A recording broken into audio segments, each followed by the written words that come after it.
अखिल भारतीय विद्यार्थी परिषद एभीपी विश्वर सर्वबृहत छात्र संगठन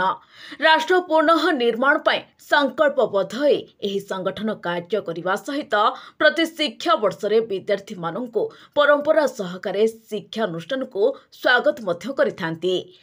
परिप्रेक्षी में भोगराई नगर पक्षर भोगराईर अग्रणी शिक्षानुष्ठान ग्राम उच्च शिक्षा प्रतिष्ठान भोगराई महिला महाविद्यालय नूतन भाव युक्त 2 और युक्त 3 छात्र छात्री मानू पेन पुष्प एवं चंदन तिलक लगाई स्वागत संबोधना दि जाइथिला। एही कार्यक्रम में भोगराईर विभिन्न कॉलेजर छात्र छात्री माने जोग देवा सहित एभीपीर कार्यकर्ता माने उपस्थित रहिथिले।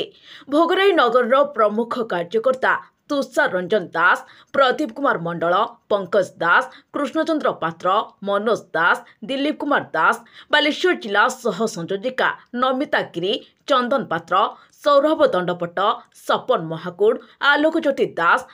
संतोष लोहा, समीर दास, प्रद्युम्न सेनापति, बीएच पृष्टि, असित दास, दुर्गा शंकर प्रधान, जगन्नाथ पात्र, रजत गिरी, चंदन पट्टनायक, दीपाली परिड़ा, शुभश्री बोहरा, अनिमा मंडल, सयनी गिरी, उर्मिला गंगे, पल्लवी अधेक, देवस्मिता पात्र प्रमुख उपस्थित रही नूतन छात्र छात्री मानक स्वागत संबोधना और शुभेच्छा जणाइथिले।